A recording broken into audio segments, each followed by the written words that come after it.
What's going on, everybody? Today we wanted to come to you with something a little bit different when it comes to fantasy football. We're going to be talking a bit of numbers.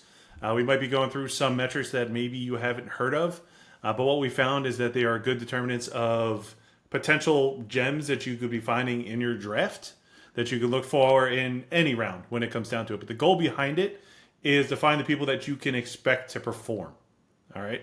One thing I do want to highlight here is obviously these are statistics. We're just going by numbers based off of 2023 with what we're about to show you. And if you're looking to do this kind of research yourself, I'll obviously share the link of the website in the description so you can definitely check it out.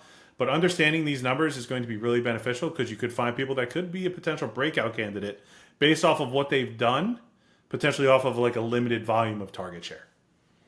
All right. So let me share my screen. And we'll jump in here. So you can see we're at ftnfantasy.com. This is where I recommend going if you want to dive into these numbers. And the metrics that we're going to jump in, which I'll let Sam speak in a little bit. We're going to be touching on WOPR, RACR, and ADOT. Okay, so for those of you that don't know, WOPR is effectively a weighted average that incorporates a player's share of like their targets and their team and the share of the air yards that they receive. All right, so the higher this number is, effectively is telling you that the receiver had more opportunity during the season, which we were looking at 2023 here. We have RACR, which is an important metric. It helps tell you pretty much how efficient a receiver is based off of the yards that they receive. This stands for receiver air conversion ratio. So how this is determined is if you look at the air yards, which is how much the quarterback threw the ball to the receiver over the field, the air that literally the ball was in the air, versus the reception yards that they actually have, which, as you guys know, reception yards is determined by not only where they catch the ball, but how efficient they are with after they catch the ball, right? So it's a total of both. So this takes that into an account. So if you literally take reception yards and air yards, divide them into each other, for example, at Devontae Adams, you will get 0.61 because he had 1,149 reception yards on a total of 1,896 air yards. All right. And then the last one we're going to touch on is going to be ADOT. All right. ADOT is pretty much just telling you where the receiver was in their route on average when the ball was thrown in their direction. All right. So it shows you how deep a receiver ran his routes and how many air yards he saw per target. So obviously, if a receiver is seeing the ball further downfield and they're completing the ball, they're going to obviously have more yards on the year and shows more of a deep threat on a football team. All right. That was a lot. Sam, anything you want to add? Yeah, I mean, just to make it a little more simple and boil it down, really the idea is we're looking at the overall usage, opportunity, and efficiency of these wide receivers. One of the most repeatable, one of the best ways to kind of see if fantasy success is on the horizon or if it's repeatable is looking at like efficiency and opportunity. So some of these metrics are kind of hidden. You can't really see them in like your sleeper or ESPN apps. But if we're digging a little bit deeper, I think it paints a fuller picture of who might be a breakout or who might, be able to repeat, fantasy success again this year. Yes. Yeah. And that's where I agree with you. Okay. Some of these guys that you see here, you're going to be like, of course, you know that they're going to perform well. They're most likely to perform well this year. But one thing I do want to highlight, which we said in a prior video, is the top 10 for receivers has not been the same top 10 at all in the last decade. So it's always a moving piece when it comes down to it. So this is a good opportunity for people to find, okay, where can people be drafted at a solid value point where I could expect a potential uptick in their performance fantasy-wise, which obviously means they're having an uptick on the field, right? So I'm going to dive in just a quick example, and then we can start filtering through here. But Garrett Wilson is one of the first ones that are going to stand out on this sheet because of two things, okay? One, his target percentage. Right now, he's sitting at a 31% target share last year. So that means 1 out of every 3 balls is going his way because there's no one else on the Jets that can catch a ball. Obviously, Mike Williams is going to be coming in there once he's fully healthy, so he'll definitely be getting some target share. But outside of that, Garrett Wilson is the guy, right? And where you see a bit of a hiccup with Garrett Wilson and where he struggled last year, as you guys could probably guess, is because Zach Wilson was his quarterback. So his RACR was only 0.61. So obviously, as I said, that was determined by he received 1,042 reception yards and he had 1,707 air yards, right? So you'll notice his yards after catch is 327. So before that, he was only looking at around 700 reception yards prior to what he created himself on a very, very poor Jets team with poor quarterback play. With Aaron Rodgers coming into the fold, obviously it's going to give him a leg up because odds are the balls are going to get his hands a lot smoother, more in stride, and so on. So you can expect his RACR to go up, right? His WOPR was already sitting at 79% last year, which means he had a ton of opportunity despite his poor average of about 12.78 points per game. So Garrett Wilson, who I think is going right now in late first rounds, depending on what you're doing, is an immense upside for anyone who's grabbing him over some of the other receivers that are going before him. Because he's just in a situation where the odds are he's going to regress positively back to what he should be. Because his rookie year was even better. Anything you want to add there, Sam? No, I think that's a good example to kind of lead off with. Obviously, Wilson had the target share. He had, he himself is efficient, but the Jets offense was not. And this is like kind of one of those opportunities where with improved quarterback play, improved passing, you would expect that RACR to go up, which probably means we're looking at a lot more receptions, a lot more receiving yards, and hopefully more touchdowns there. Yep. Kind of the flip approach that I'm taking here are people who were very efficient. They had the high RACR, but they didn't have the opportunity last year where I think that could maybe change. And if you want to pull up Khalil Shakir, I think he's a good example of that here. So he had an RACR of 1.52 last year. So he's performing very well with the targets that he was getting, but he only had a target share of about 8.29% last year. Obviously, this year, the Bills' receiving room is a lot more wide open. I don't necessarily think Keon Coleman's going to come in and dominate targets right away. Curtis Samuel has never been that kind of alpha wide receiver guy.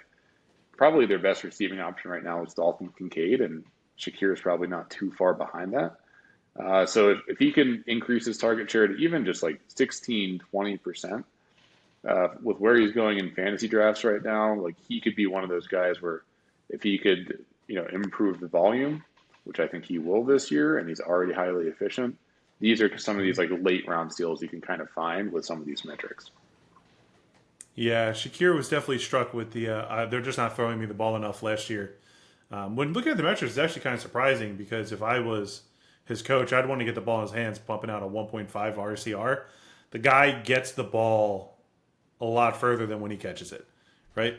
So going back to the yak conversation, you see he's 282, super efficient in getting over his air yards, which is what total receiving yards were actually thrown his way.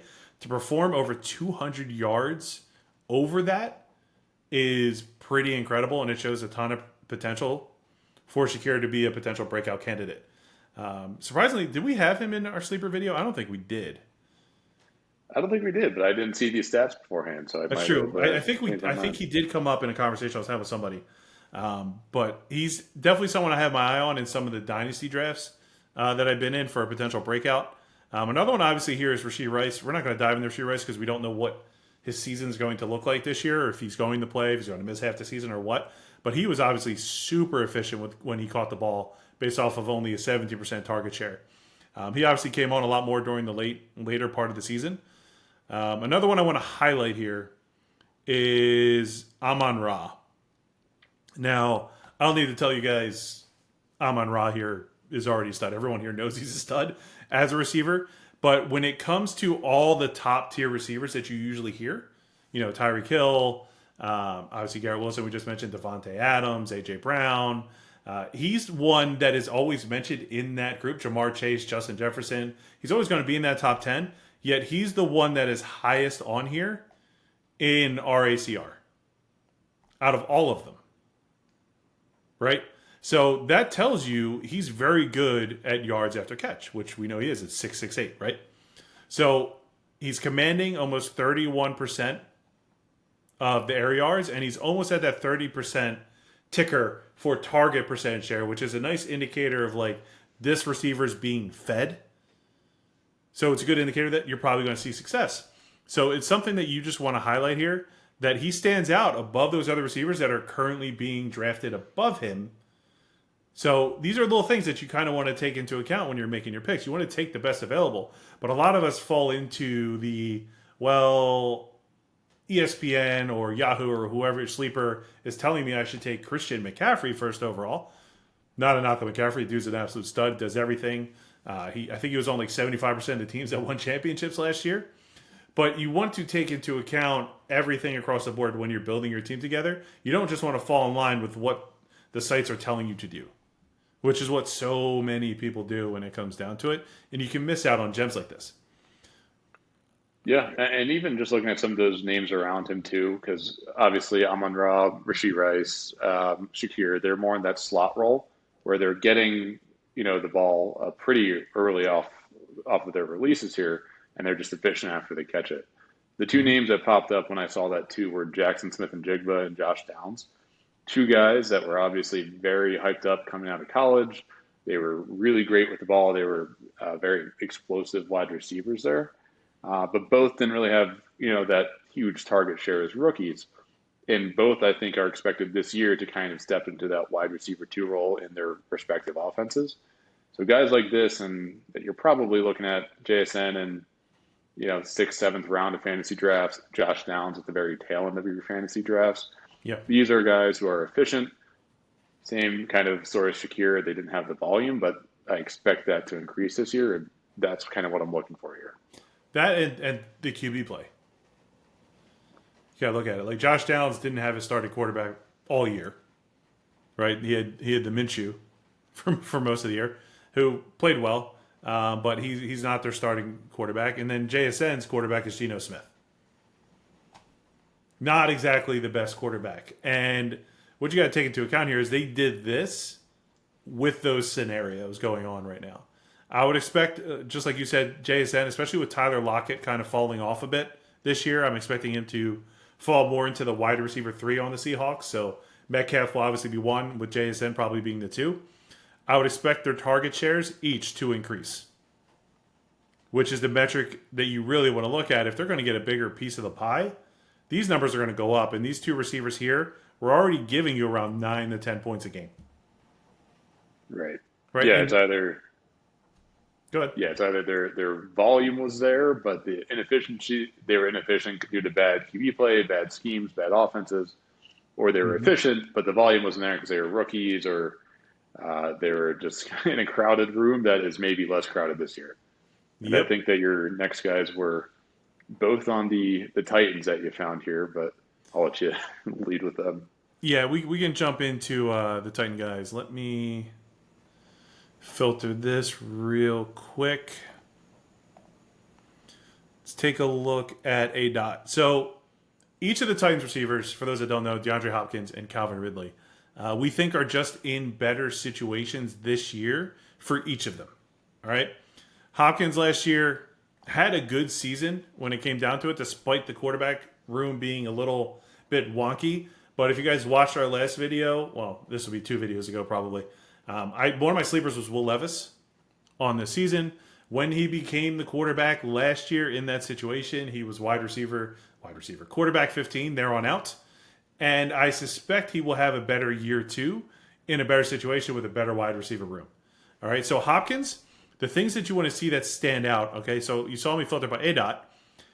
He's constantly a guy that's getting deep balls. All right, so his RACR genuinely is like not super high, and it often won't be. Because when he's getting those deep balls, odds are he's going to be corralled by the time the ball gets to him because he's further downfield.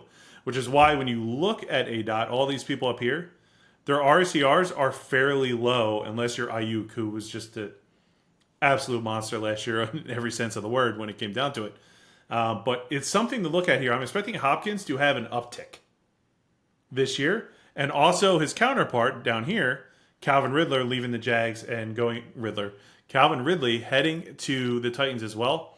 You can see his RACR was 0.57. I know the second half of last year, I think it was like from week 11 on, he was wide receiver 11, I believe. I'm expecting him to have a much better season this year working alongside DeAndre Hopkins because he's not going to be the primary target anymore. So each of them are going to command a solid target share when it comes down to it. And I think that Will Levis is just going to really enjoy having two quality receivers around him. I'm expecting his numbers to also regress positively, similar to that of Garrett Wilson that I mentioned earlier. Yeah, and the one point I'll kind of say about Ridley, I don't necessarily, I don't think Levis is a better QB than Lawrence. I don't Mm-hmm. necessarily know if his efficiency is going to improve there or RACR is going to improve. But Ridley last year was really hyped up going into the offseason. And by the time like September was coming around, he was being drafted in like that third, 4 round turn. I wouldn't be surprised if he put up similar numbers to what he did last year in this new situation, but he's just so much cheaper this year than he was last year. So if he can kind of maintain a similar level of efficiency, obviously he's like a deep threat and he could be kind of, those boomer bust kind of guys where maybe he scores a 60-yard touchdown every 2 or 3 weeks kind of deal. At his price point with those efficiency stats kind of staying the same, that's probably good value for him as well. Yeah, I agree with that. There was someone else I wanted to touch on here, seeing if I can find him in this list without having to just pull him up directly. Let's go. Okay, so the person I'm just going to pull up here is let's see, come up here. I don't know who you're looking for. My typing is terrible. No, he's not showing up for some reason. Hollywood Brown. So filtering through here real quick. Did you try Brown? Oh, I typed in Brown and he didn't come up. Oh, okay. I think I know why. He didn't play the full season. Hold on. Yeah, that's it. Sorry about that, guys. So one of the people I want to touch on was Marquise Brown. All right, because he only played 13 games last year. And he only commanded about 18% of the target share over on Arizona. And his RACR was 0.48. Not very good, right? ADOT was decent, sitting around 12, and he still gave about 10.36 points per game. Why am I bringing up Hollywood Brown? Is one, he's young, all right? And two, he's not on the Cardinals anymore. All right, he's in a substantially better situation. All right, with the Chiefs, obviously Patrick Mahomes is a substantially better quarterback than Kyler Murray. And I suspect Marquise Brown is going to command a lot of catches. If Rashee Rice is out, he's going to be wide receiver one. And he's an upgrade across the board when it comes down to it for Patrick Mahomes because the receiver room last year was not good on the Chiefs. Rashee Rice obviously was nice, a nice little find for them. He obviously opened up and had a really, really good rookie season. But Marquise Brown is a seasoned player at this point, and I'm expecting him to really regress in a positive sense this year in the situation that he is now in. So he's definitely someone you want to keep an eye on because he is going late. I think in our one Dynasty League that we just started, I grabbed him after round 10, I think, off the top of my head, which was really crazy to me that he was still there. And I was obviously really happy that he was still there because I grabbed him because that's an immense upside value pick because the numbers just speak for themselves. Like, we know Marquise Brown can play, and the quarterback play played a big part in the reason why his numbers were down last year. And Mahomes is obviously going to fix that. Yeah. No, I think people might be scared off from him because Xavier Worthy is kind of a similar role to Marquise Brown. Obviously, though, if you've watched Andy Reid over our entire lifetimes, as we have as Eagles fans and recently with the Chiefs, Reid has very kind of complex offenses, very in-depth schemes, and rookies typically take a while to grow into an Andy Reid-led offense. So I don't expect Xavier Worthy to be that number one guy right away. He might step into that next year or maybe at the end of the season here. But I think Hollywood Brown will kind of step into what Marquez Valdez-Scantling was supposed to be last year. And if you watch a lot of Chiefs games, you saw a lot of deep passes That weren't caught. fall about 1 feet in front of him and never get caught. So yeah, if he could do that with some of those same metrics there, I think he could definitely be, a pretty good mid-round steal. Yeah, I think it's a pick that has really, really good upside. Another guy that we highlighted as we were kind of filtering through this is Olave. Olave obviously didn't have a great season last year compared to his rookie season, but he still had a decent year. He was obviously low on RACR, coming in at 0.61. His target share was a little down, sitting at 24%. His WOPR is obviously decent, sitting around 62%. It's not bad, and he averaged around 14 points per game. His ADOT is pretty decent too, at 13. This is underperformance for someone as talented as Olave. And why does this happen? QB play. The answer is quarterback play. Derek Carr was the problem last year. Obviously, Derek Carr is still there, but Chris Olave is too talented to not regress back positively, in my opinion. I'm expecting his RACR to go up. I'm expecting his target share to go up because, correct me if I'm wrong, I don't know who else they're really going to be throwing to there outside of Kamara, who's still going to, I think he's another player that is being really held back by some of the people rating him poorly this year, and I think he's going to have a really good season again. He's going to honor the contract that he's trying to get as he's holding out. But this is to say, I'm expecting Olave to go back to what he was doing. All right, so the Saints have improved a bit. I'm expecting the offense to be a bit better than what we saw last year. And Olave is definitely one of my targets, who I know he's still going in the second or third round. You got to look at, he's not going to stay down like that. He's too good of a talent to not. And you could get him a little bit cheaper because of his performance last year. Yeah.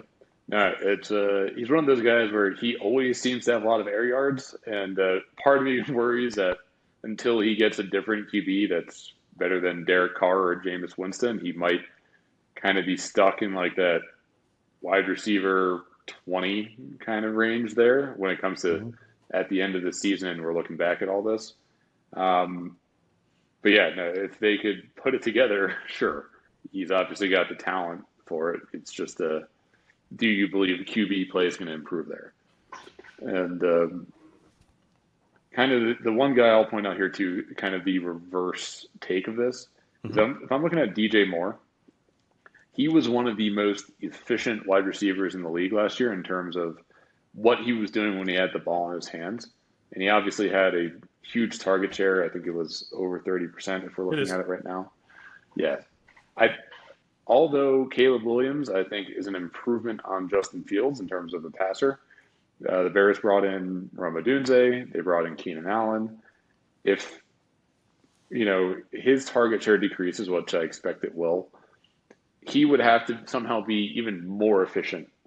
Or Caleb Williams would just have to have a much higher passing volume to kind of maintain the same level he had last year. So that he's one of those guys where, and I think we're even seeing it in the ADP where he starts to slide a bit. So looking at some of these guys where you expect the situation to decrease or kind of maybe not be quite as good as it was last year, those are kind of guys I might be fading or avoiding a little bit in drafts too. No, I agree with you. You got to look at the situation that they're in.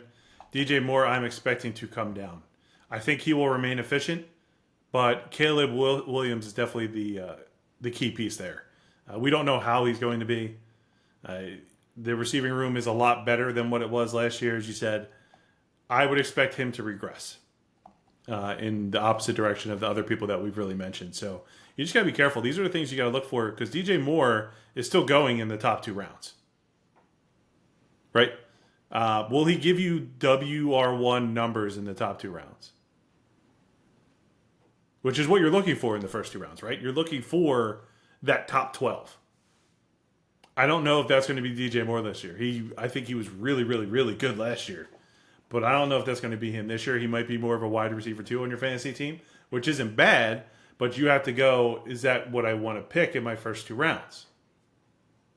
Right? Your goal here is to get 2 people in the first 2 rounds especially, is to get 2 people that are going to be in that top 12 of whatever you're going for, whether it's wide receiver, running back, God forbid quarterback, God forbid tight end. I don't think you should be taking either of those in the first 2 rounds. I don't care who it is. But wide receiver and running back, which is usually what people do in the first 2 rounds, you're looking for those guys that are going to be your top 12 at the respective position.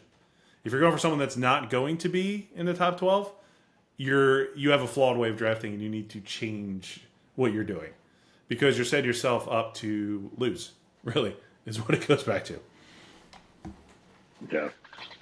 Yeah, and like any of this, like you're hearing, like there is still a lot of subjectivity involved in kind of how you evaluate these metrics and these players because, past performance doesn't, necessarily mean the exact same thing is going to happen this year. Mm-hmm. So it's taking into performance all the different metrics, painting a fuller picture for yourself, and then kind of applying your judgment of how you think the situation's changed and will the player see a positive increase or kind of drop down this year? So Mm-hmm. I like some of the people that we shouted out here. I'm obviously drafting a lot of them. I think you are too. Mm-hmm. Kind of want to dive in a little bit deeper and see what other kind of late round gems I can get, later on in drafts here too. Sure. So let's see if we can fish one out here. I mean, I don't think we have to go too far. I think Pickens is one that's being undersold right now in drafts. We know what he can do. He's had really, really poor quarterback play, as we both know.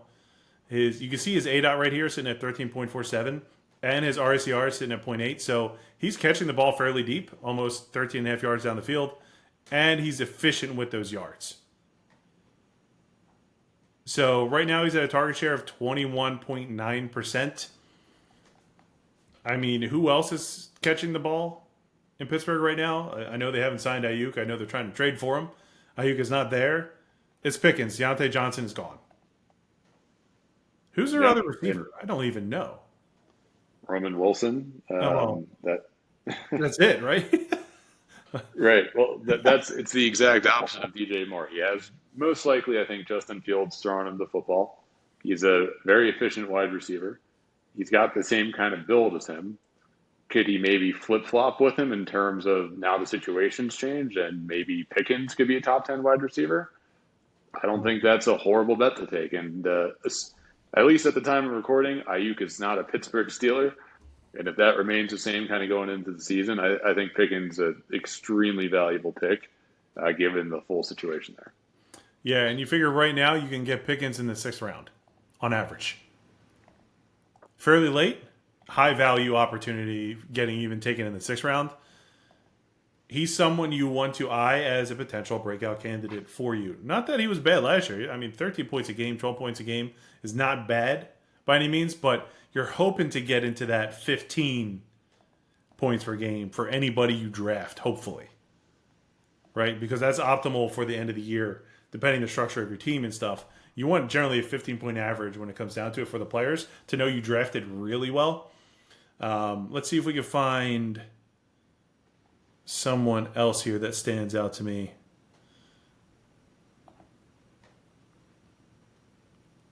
I mean, Metcalf potentially.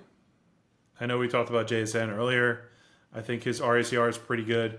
He's commanding about 22%, but the thing is I don't expect him to change that much. I think he'll just be consistent.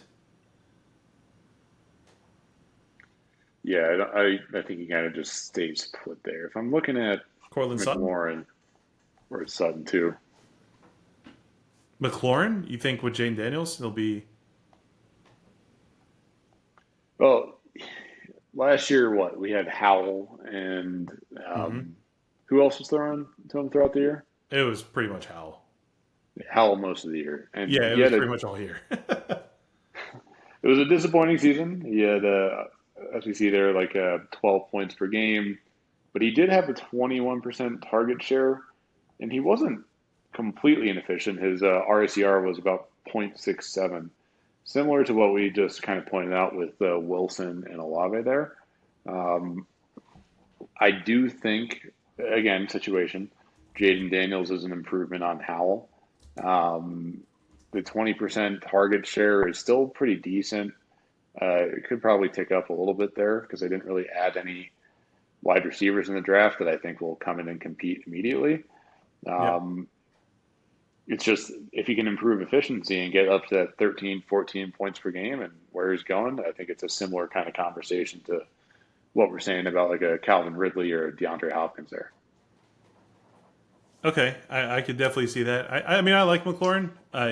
He's definitely struggled with. I haven't had a quarterback my entire career for the most part. He's got Jahan Dotson in the room, who is a perennial underperformer when it comes down to it. So I see no reason why he shouldn't be eating a bit more. But I think it's a little bit more competitive than Sutton's scenario. Right? Judy's gone. Sutton is obviously the wide receiver one on the Broncos. Who else is he throwing to? Right? Marvin Mims, but yeah, no. Yeah, Mims. Talk about someone who's doesn't look like they're going to pan out in any sense of the word. He was efficient at a .73 based off of a 19% target share. He had 10 touchdowns, which is obviously going to be volatile in the matter of the scenario. But if you're really the wide receiver there, like you're clearly going to catch the ball a lot.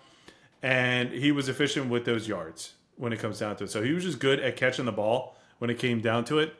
It's just these are the things like you have to look at is like who's standing out and who's the wide receiver one.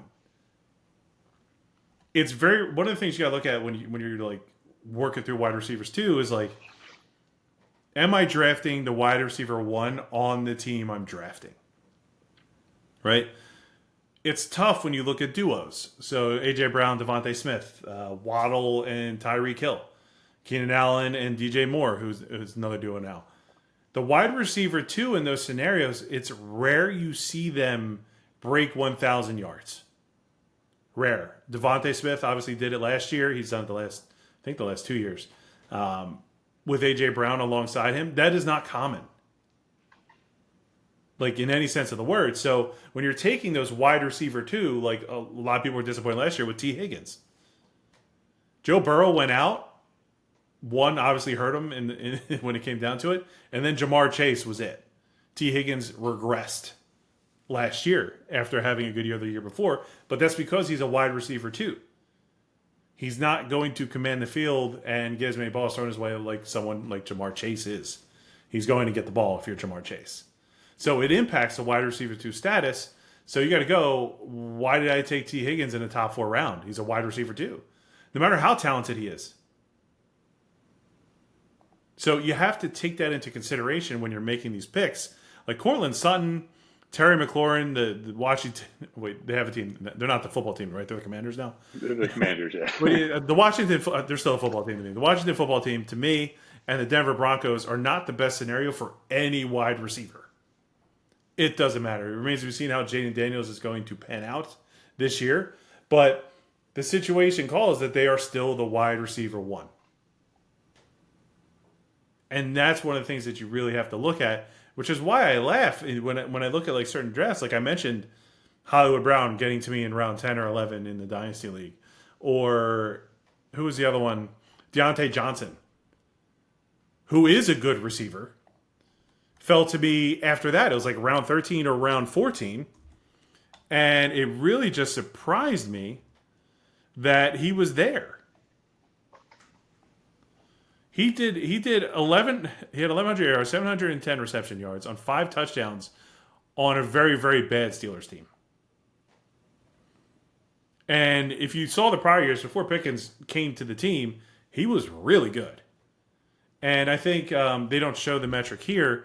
His separation stats when he's on the field, he leads the league in being able to separate from his coverage. He's on Carolina now, and we'll see how breakdown pans out, but he's a wide receiver one. Oh, Adam Thielen, no. Stop it. He's 33. He will get his shares, but Deontay Johnson's going to be the guy. And he's being overlooked. 15th round, like what? Yeah, obviously, I don't think anyone thinks that the Panthers are a better situation than the Steelers, but the coaching staff in Carolina now that came from Baker Mayfield's best season, from Geno Smith's best season as a QB. If there's a chance for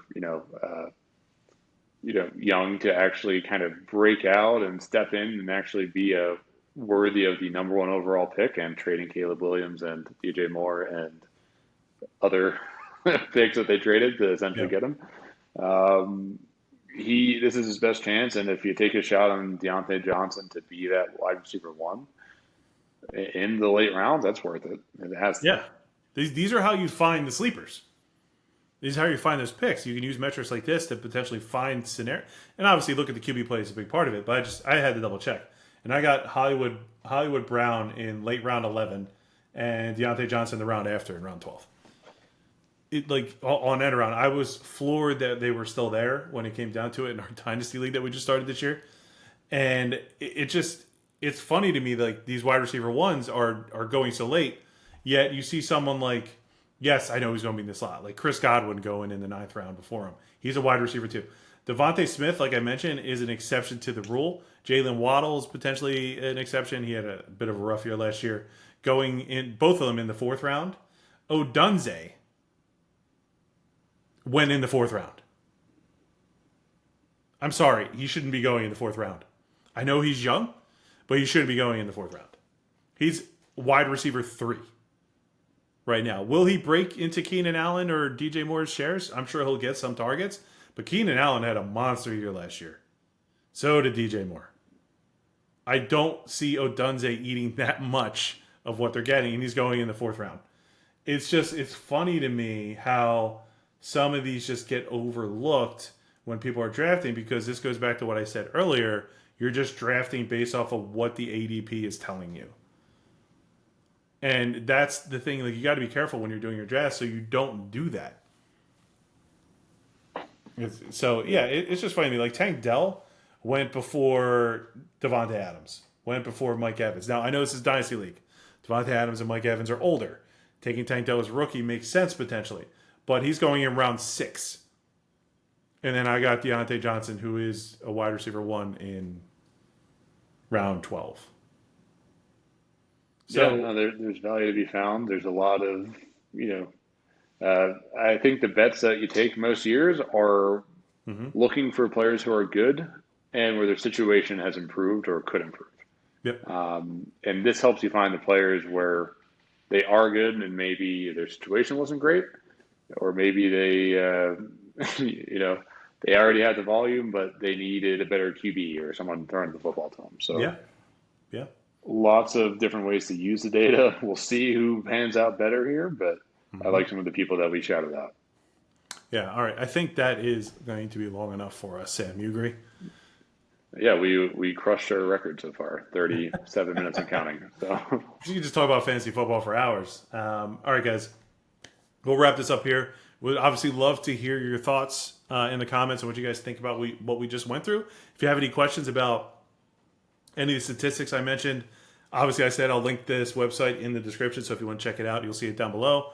And as mentioned, as cliche as it is, if you like this video, please send a like and obviously subscribe to the channel if you're enjoying the content so far. And we'll see you guys in the next video. Thanks.